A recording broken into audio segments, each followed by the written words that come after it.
All right. So today's the Friday, and we will go into the Q&A. Now tonight there's not many questions. There's only 3 questions, and if you have any questions, you can put it on the chat, or if you want, you may put a raise hand. Then we will unmute you. Also, can. Yeah. All right. Let us carry on. Hold on. Okay, share the screen. Okay, hold on. Let me see. Okay.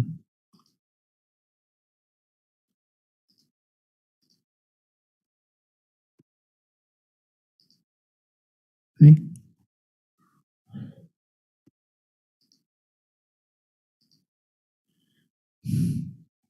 Hold on. Stop the sharing again. Okay. All right. Can you all see right now? Okay, yeah? Good.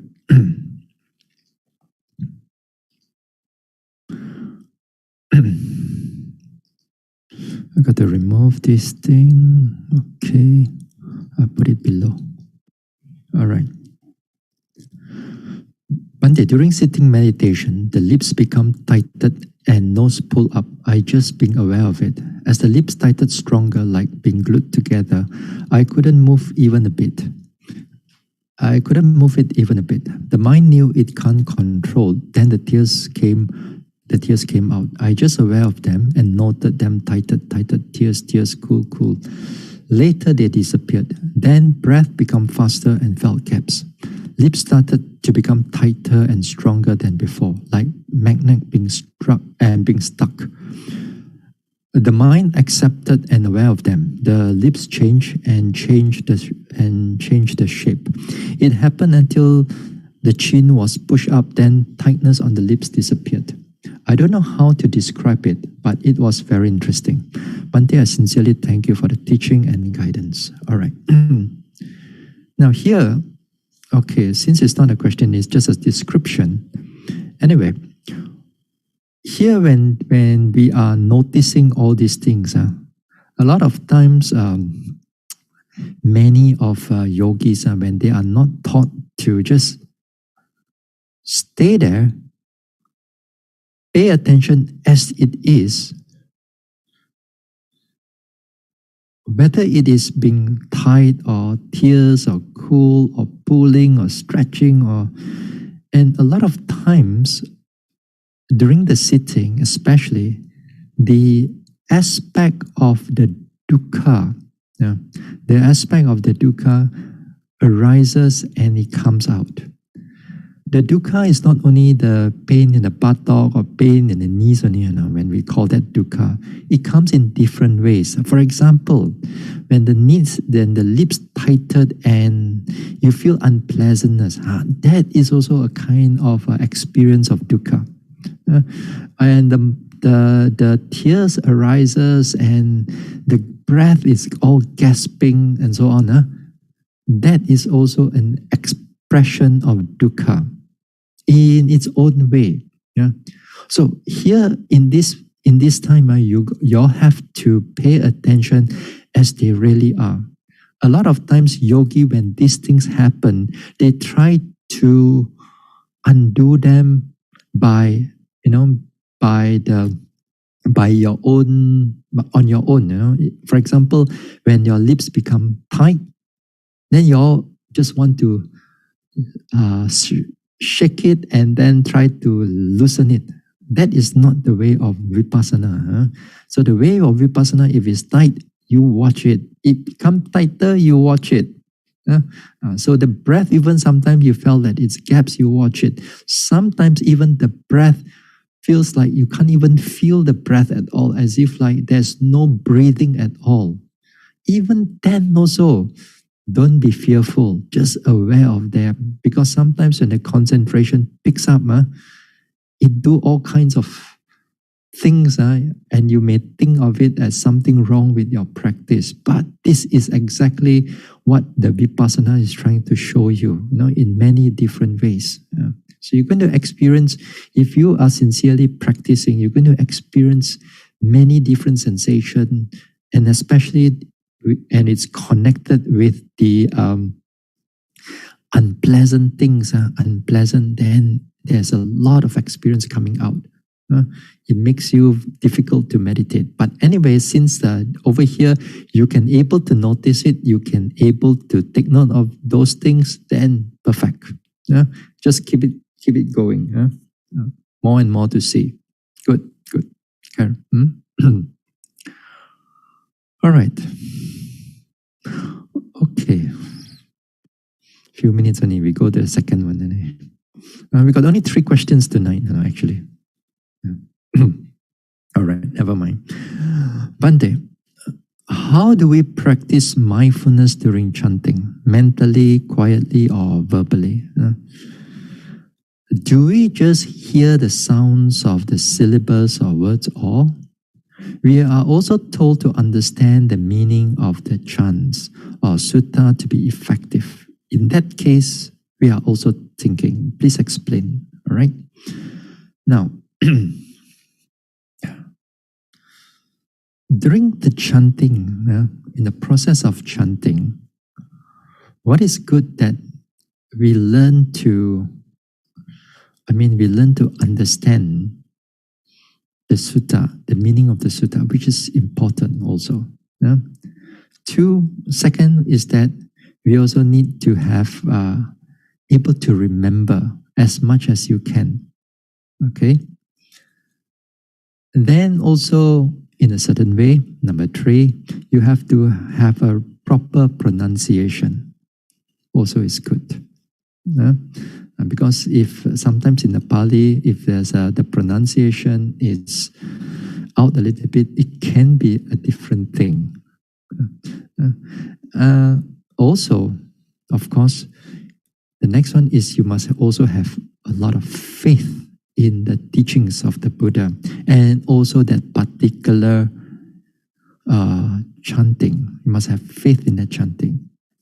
For example, the faith here is that, for example, if you chant, let's say, the Bojjhanga Sutta, and usually, traditionally, when we chant the Bojjhanga Sutta, the 7 factors of enlightenment, when we chant those things, then we are taught that the Bojjhanga Sutta can help the sick one to able to recover and free from the sickness, because in the suttas, the Buddha or the disciples of the Buddha use this Bojjhanga Sutta to help other monks, or even they chant for the Buddha too.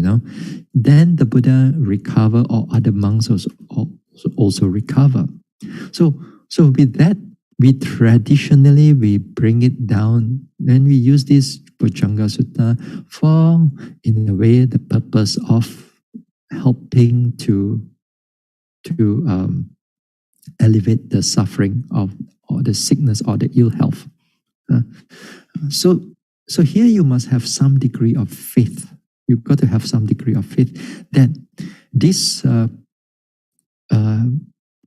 chanting is going to have certain effect on the person.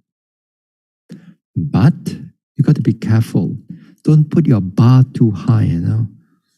If the person cannot overcome the sickness, then some people may think that, this chanting is not good, not this one. So then that means you put your bar too high, you put your expectation too high. So you got to lower the expectation.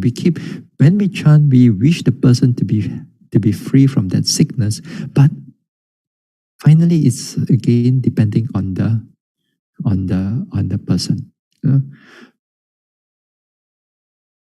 You must have also understanding, and here is the faculty of, not faculty, but in a way is a faith and wisdom in the sense that they have to go together. Now here the understanding is good, that you understand what you chanted. But deeper than that, you need certain degree of practice in order to understand the words of the Buddha. Now take again the Bojjhanga Suttas. For it to be effective, in a certain way, you have to know exactly what is mindfulness, which is the first aspect of the Bojjhanga, of the first factor of the Bojjhanga. Then the next factor is the Dhamma investigation, which is the wisdom factor. Then you must exactly know what is the wisdom factor. Not just by chanting, but truly understood it because you have experienced it in your actual meditation, or the tranquility, or the effort, or the concentration, or the equanimity, or the piti, all the seven, not in sequence, but all the seven is there. So you've got to have certain degree of understanding that these are the qualities. These are the quality. Also, now if the person who is sick, okay, now let's say the person who is sick, and if the person who is sick and he has practiced before, good practice before, and when this chanting of these 7 factors of enlightenment is being chanted, the moment you tell him about sati, investigation, then the sick person, the mind is directed to listening and to understand, and also because of he has the background of mental development, then his mind can able to pull up the mindfulness, at least can able to stir up some mindfulness, can stir up some tranquility, can stir up some concentration because of his past practice. So even the Buddha needs to be chanted, because sometimes when the body is sick, the mind also is blurred. And the mind is blurred, the mind is not able to arouse the clarity. So with the chanting, and because of you familiar with the practice, then that type of direction of the mind, and because of the words and the direction of the person, of the sick person, is being directed to hearing those words, then they can able to overcome the sickness. It's not because of the chanting is got a special power and so on. It's also because of the person who is sick can able to understand exactly what has been chanted. That is also, in a way, it comes with understanding of both sides. So if the other person, when you chant and then the other person is not able to understand, then does not matter. It does not really matter. I mean, you just do your part. You just do your part. It will be better if the other party can able to understand you. So. So you need to have that wisdom. You need to have that faith. So sometimes with certain chanting is to overcome certain degree of fear. Certain sometimes the Buddha says there are beings who come and really disturb us and so on.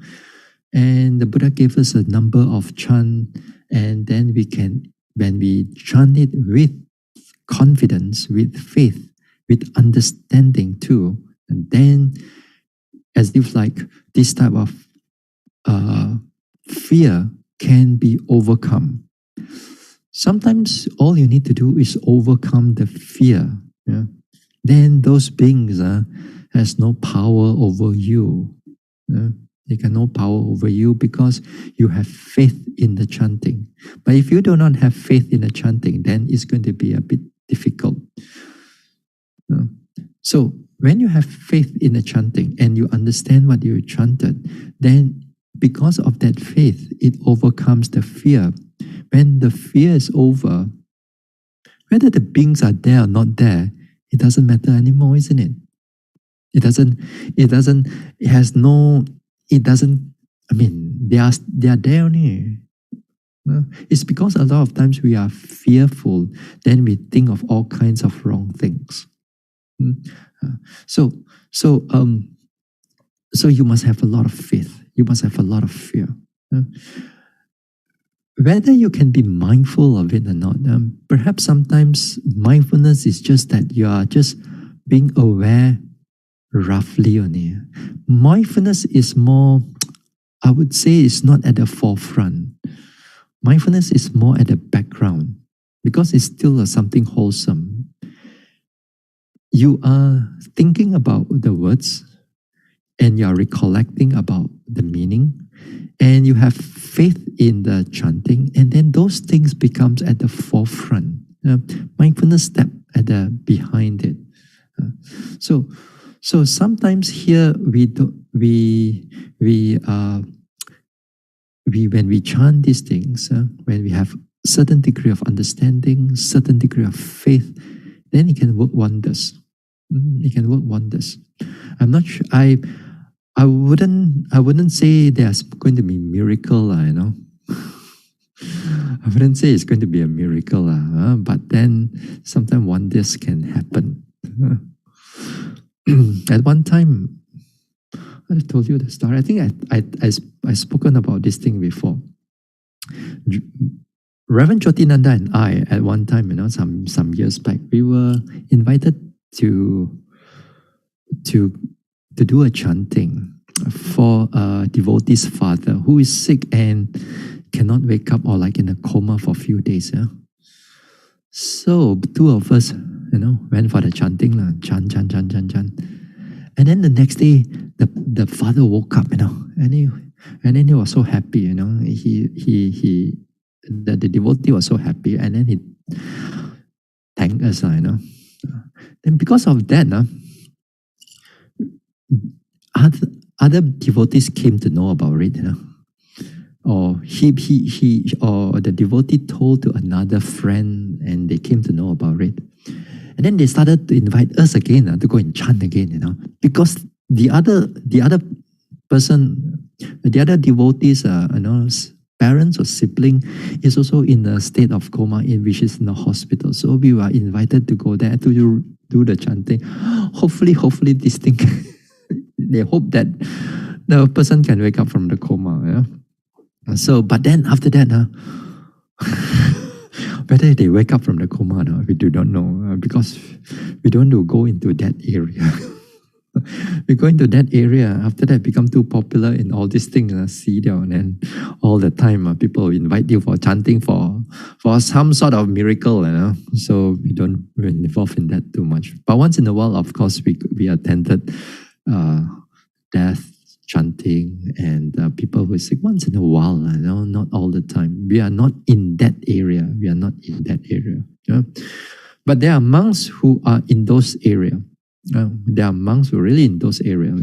There are places that I went to, like in Thailand.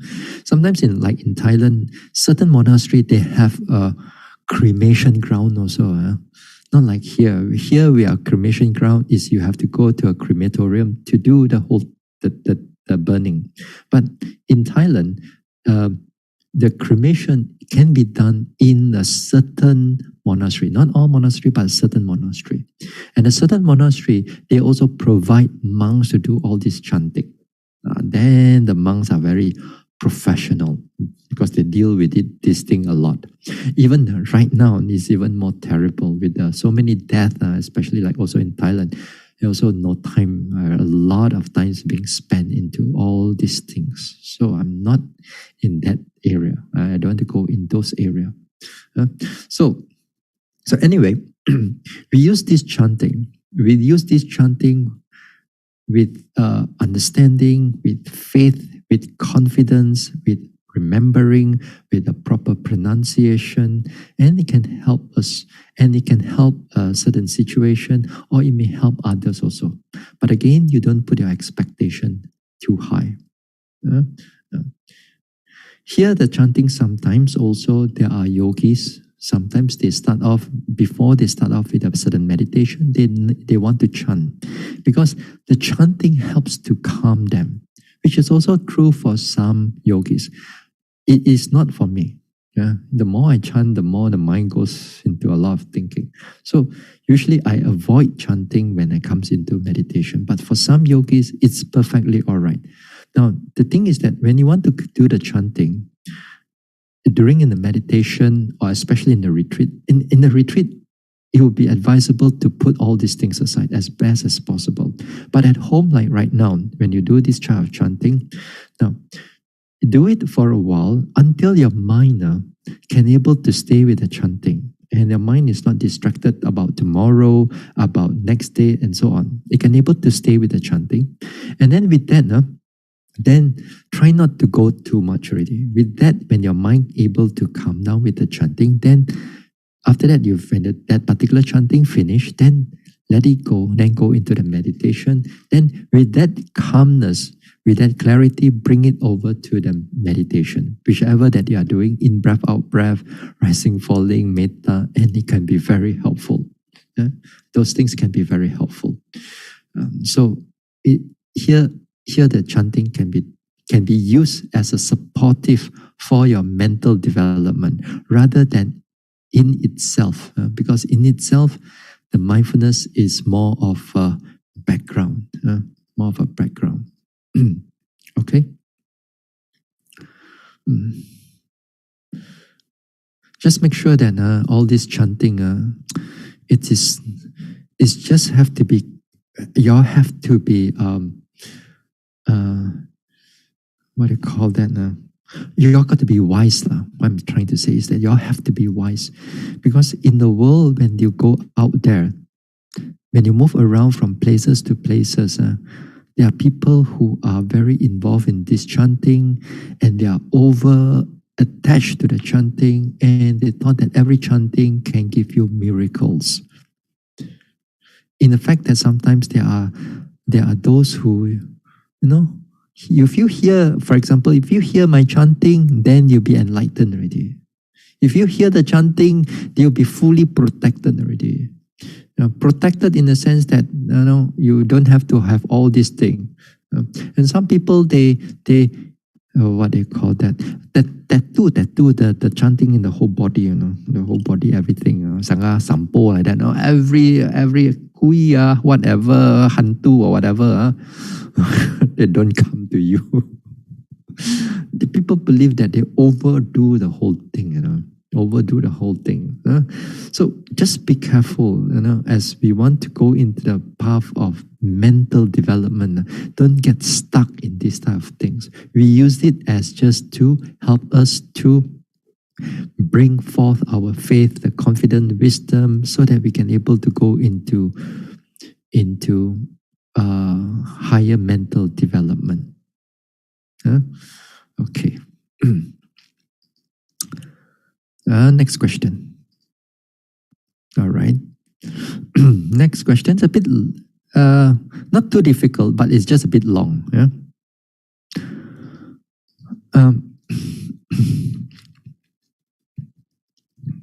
Dear Bhante, what does footnote 51 in the Visuddhimagga mean? Does the ultra subtle sounds mean sound frequency that cannot be heard at the ear door, but only apprehendable by the mind conscious element? Okay. This is, you want to know the footnote 51. Okay. Let us go to the next, this one. This is the, okay. Let me move my to the side. All right. Now, here the footnote 51 is this. Okay. The faint sound itself as a sign is the sign of the faint sound. Okay. It has that as its object. What is meant? Of course, the faint sound have ceased to then, but the sign of the sound has been well apprehended, and so consciousness occur with the sign of fainter sound as its object. For as from the outset he ascertained with undistracted consciousness the sign of each sound as it ceases, eventually his consciousness occur in the end with the sign of ultra subtle sound too as its object. This is Visuddhimagga Mahatika, I think so. It's the commentary for the Visuddhimagga. Now, what is meant over here? Let us go up to the what I've highlighted over here. Now, here you read here at 184. Like what? Just as a gong is struck, at first gross sound occur, and consciousness occurs because the sign of the gross sound is well apprehended, well attended to, well observed. And when the gross sounds have ceased, then afterwards fainter sound occur and the consciousness occur because the sign of the faint sound is well apprehended and too well observed. And when the faint sound has ceased, then afterwards consciousness occur because it has the sign of the faint sound as its object. 51. Okay. Here is connected to something with the in-breath, out-breath. So too, at first, gross in-breath and out-breath occur, and the consciousness does not become distracted because the sign of the gross in-breath, out-breath is well apprehended, well attended to, well observed. And when the gross in-breath and out-breath have ceased, then afterwards the faint in-breath and out-breath occur.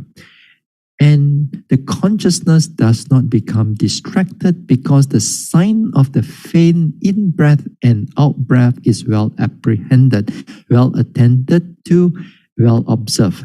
And when the signs, and when the faint in-breath and out-breath have ceased, then afterwards consciousness does not become distracted because it has the sign of the faint in-breath and out-breath as its object.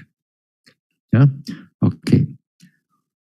Now, in the in-breath, out-breath, before we look into what is meant by the sound here, but you see the question is asking about the sound. But for many of you, because what is going on, you need to know a little bit of the background of what is being asked by that question. Now here, what it meant over here. So too, when you first develop in-breath, out-breath, for example, I'm trying to explain what is being meant over here. When you start with the in-breath, out-breath, everything of the in-breath, out-breath, sometimes you cannot able to notice, cannot able to see because sometimes the mind get distracted, thinking come in and so on. But if you keep on practicing it well, you develop it well, then you can able to follow the in-breath, out-breath without all the hindrances coming in. That means here, what is being meant over here, at first, the gross in-breath and out-breath occurs.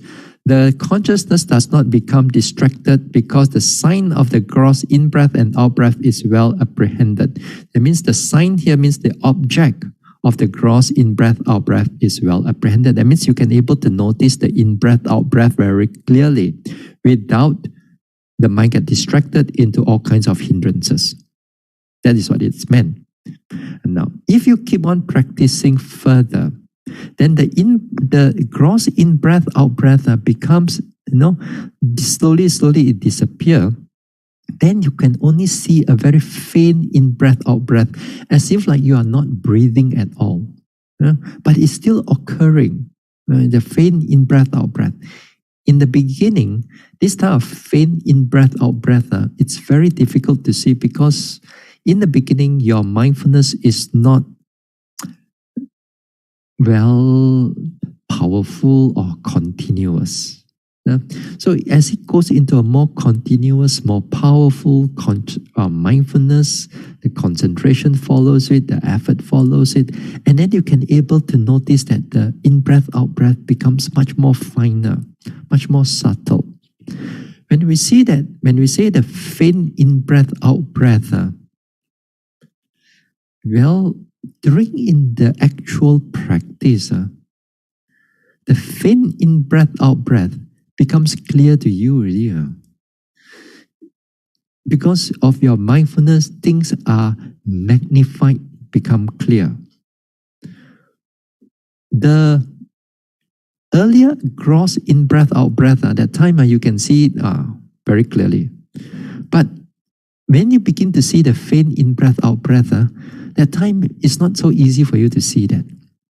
But over time you keep on practice, and then the faint in breath out breath also become clear to you.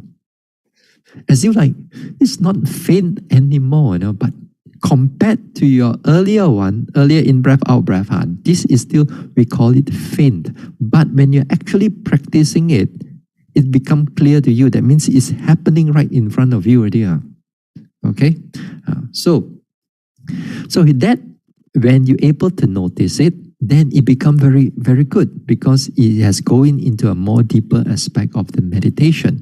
And here also it says that when it is well attended, well observed, the faint in breath occur, the sign of the faint in breath is well apprehended, well attended to, well observed. Good. Now, after that it says that when the faint in breath out breath have ceased, then afterwards the conscious does not become distracted, because the sign of the faint in breath out breath as its object. Now here, when the faint in breath out breath ceases, what happened is that later on the mental image, a mental image of a in breath out breath begins to occur.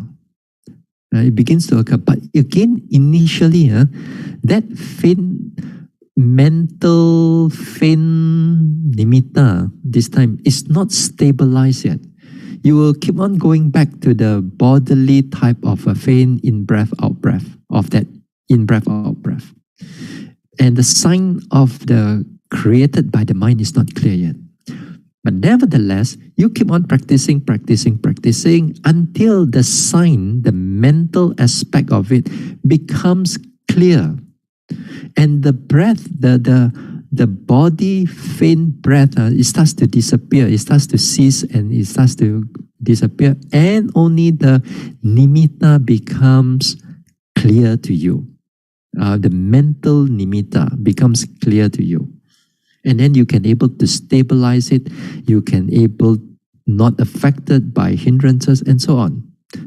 It takes a lot of practice from the starting until you can able to create that the clear nimitta.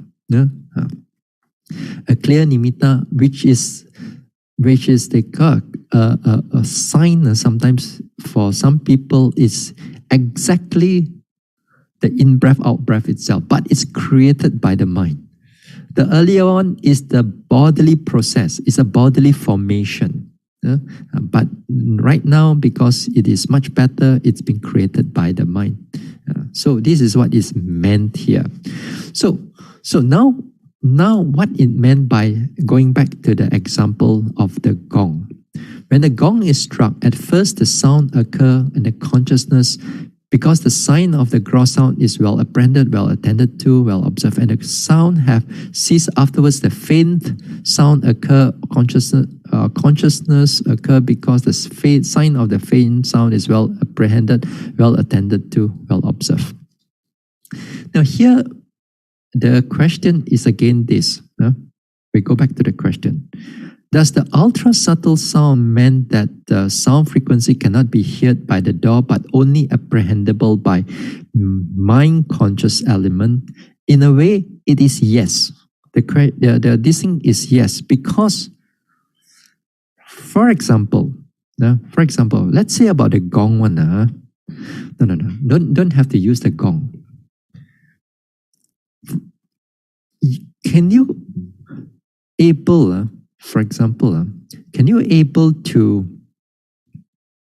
remember or recollect the sound of your loved ones, the voice of your loved ones, or the voice of your husband, or the voice of your children, mentally we can able to create the sound. We can able to remember. That means when you remember, you create the sound. Yeah? When you can able to remember the sound, but you cannot able to come out from your vocal cord, right? You cannot come out from your voice, but you can able to remember that particular sound. Yeah? You can understand the sound. You can able to remember that particular sound. So the same thing is this. When you're able to remember the sound of your loved ones, it is like it's a nimitta. It's a nimitta that is happening in the mind. That is happening in the mind. But the person is not there. The person is not talking at all because it's not there. But it's being created by the mind. Right? It's simple. It's simple. This one is simple only. Yeah? We can able to remember the words of the voice of our loved ones or the voice of people and so on. We can able to remember. So too, it's what is meant here. When the faint sound disappear, you can still able to remember the sound, but you cannot create the sound through your vocal cord. Right? But you can remember that sound disappear, but you can still able to remember in your head, in your mind. So too the same thing. So when the gross sound, when it occurs, you hear it on the ear, and then even when the faint sound slowly disappears, you can still hear it. And then after that, when all the sound disappear, you can still hear mental ringing still inside the head. You can do it yourself, but sometimes every day every time we come in with this type of gong, then you see it slowly disappear until you can still able to remember it in your mind. So too the same thing. What is meant over here, when we go back to this one, the ultra subtle here is mean that you can able to remember it in the sound, in the mind. So here is more important. What is more important here is the in-breath, out-breath. If we are doing the in-breath, out-breath as a samatha object as it right now, then here, first of all, you take the cross in-breath, out-breath, and then later you practice, then further, then it becomes faint, it becomes subtle. When we say that it is subtle, when you are actually practicing it, it is clear to you because of your mindfulness. But here, they use the word subtle because it needs to be compared with the earlier one. Right? But when you actually practice, it's already clear to you at this moment of time. Then when the faint in-breath, out-breath begins to disappear, or the subtle in-breath, out-breath begin to disappear, and then here your mental image of that particular in-breath, out-breath becomes clear to you also. Just like the sound that is being stuck in our memory, on our head, So this is what is meant here. Now, this is for the samatha meditation. It also this same thing also occur for vipassana meditation also. Exactly the same thing, it's just the object is different only. Okay? Exactly the same thing, but the object is different. Now let us stop the sharing, and then we go on to with the next. Hey, where's this sharing? Yes. Okay. Hold on. I'll show you another one. Zoom. That's my screen share. Okay. Now, make it wider a little bit. Now, just now, not too far away, we talk about this, the faint sound. Just now we talk about it, the faint sound. And then we talk about here at like what? Like what, the gong here. Here also we talk about it. Here we talk about the samatha aspect. Now, more also interestingly is the vipassana aspect also, where we go up a little bit. Now here at 180, can you all see? It's also interesting. But in the case of insight, that means in the case of vipassana, the bodily formation occur at the time of not discerning is gross, and the discerning of the primary elements is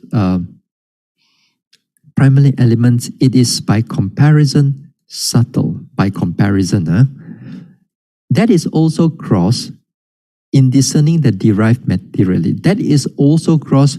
That means that when you can able to define or discern the primary elements, then after that you can also define the derived materiality. What is derived materiality?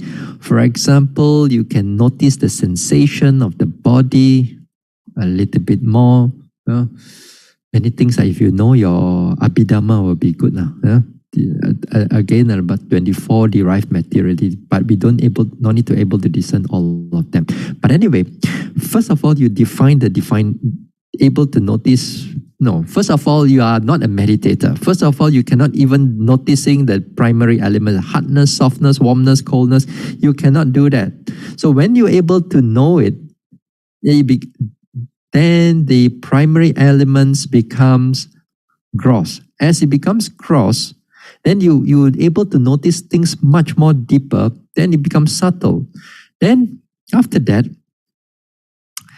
that is also gross in discerning all materiality. That means you can able to discern all kinds of materiality in the terms of 28 altogether.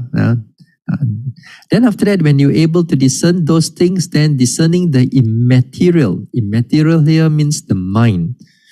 So when you can able to notice the mind, then it becomes subtle already.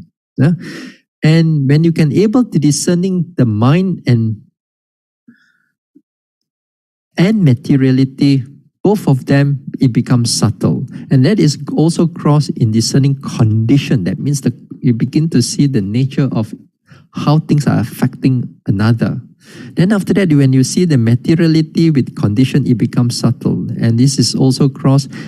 And in insight, it has a characteristic of impermanence. As its object, it is subtle. This is also cross in a weak insight, while it is strong insight, it is subtle. What it meant by this, although all these are just words, and then a lot of you don't able to understand what is going on. What it meant here, just make it things a bit more simple for you. Initially, when you begin to meditate, when you are a beginner of meditation, when you sit down, can you watch your rising, falling? You watch 2 or 3 times, you sleep already. You watch a little bit, everything disappears already. You cannot see what is going on. Okay?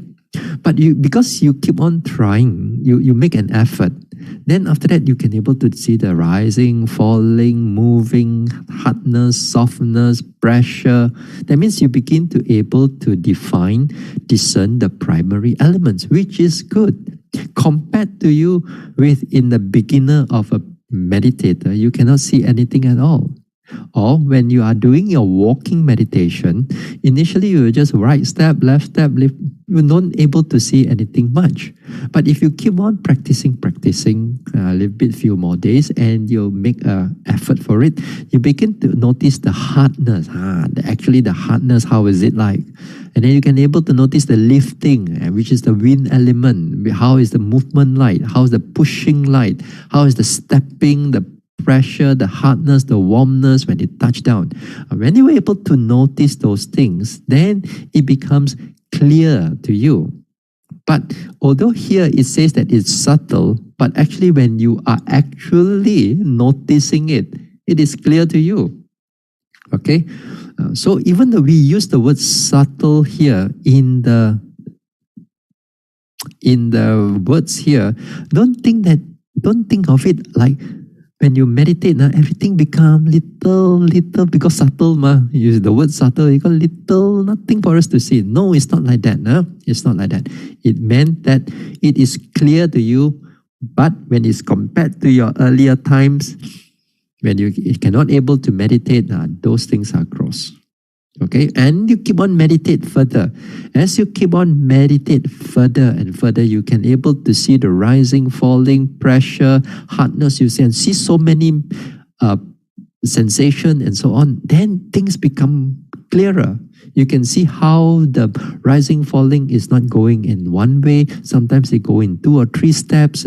Then you can able to define the materiality even more clearer. But in the sense that it is clearer compared to your earlier understanding of your rising falling. That this time the rising falling has stepped. Oh, it got 2 or 3 rising falling arises. Oh, my in breath also got 2 or 3 in out breath, as if like 2 or 3 steps is coming out, not just only one coming out. That means you're able to define it more clearer. Then later on, as you practice, then you can able to notice, hey, now I can notice the mind that pays attention to the body, the rising and falling, or the in-breath, out-breath. Initially, the mind is not so clear. But as you practice, oh, the mind is very clear right now. Now you can see the mind also clear, the body also clear. Now it becomes deeper compared to your first time when you meditate and so on. Those time you cannot see. And then as you go further, deeper and deeper, then you begin to notice arising, passing away, this thing, that thing, So as you keep on meditating, the characteristics of impermanence, characteristic of dukkha and everything becomes more clearer to you. This is what it meant over here in terms of vipassana. But in terms of samatha, it has a there are different way of mental development. But it follow a same principle. Things become from gross, becomes subtle and so on. Again here, just again, I want to emphasize, when I say the word subtle here, does not mean it's small and it's nothing for you to see. It is when you're actually practicing it, it is very clear to you. It is very clear to you at that moment of time. Okay? So, let us stop this one. Oh no. So here is the clarification. We clarify on the subtle sound. That means it's heard by the here is the heard by the mind only. But I expand it in the sense of to understand what it meant by from the samatha way and also by the way of vipassana way. Okay. No more question already. That's it. So any question from this one? So far, there's nothing on the chat. If nothing, we can call it a night.